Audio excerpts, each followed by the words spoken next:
For the first time in 45 years of European elections, the proportion of women in the European Parliament decreases compared to the previous parliament. Female MEPs in the 10th legislature represent 38.7% of the total, which is 1% less than those elected in 2019. The data analyzed by think tank EU Matrix shows parity is achieved in the Greens EFA group with 50.9% women, while it's around 45% each for Left and for the Liberal Renew group.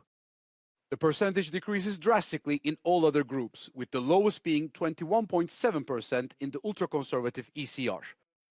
The CEO of EU Matrix.eu told Euronews that this is one of the impacts of the shift to the right.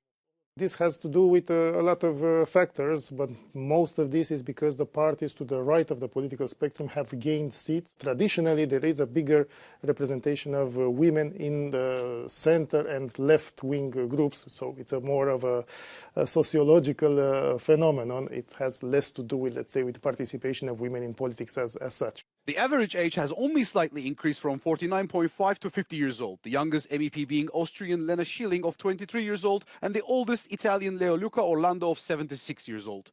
The MEPs that are under 40 years old make only 20.4% of the overall. Per political group, the highest percentage of young MEPs are in Greens EFA with 41.5%. The lowest percentage, on the other hand, are in EPP of centre-right with only 11.1%.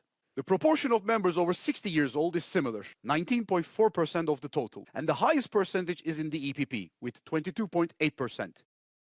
We have to take into account that also in the last 5 years, the lifespan of the European society has also increased. So, in general, young people who want to get involved in politics have to find the fastest way towards the top, and the fastest way is not through the traditional parties, because there are still a lot of personalities in these parties. So if they want to reach the top fast, they have to go through new parties. That's why we're seeing a proliferation of new parties across the continent, because the young people do want to get involved.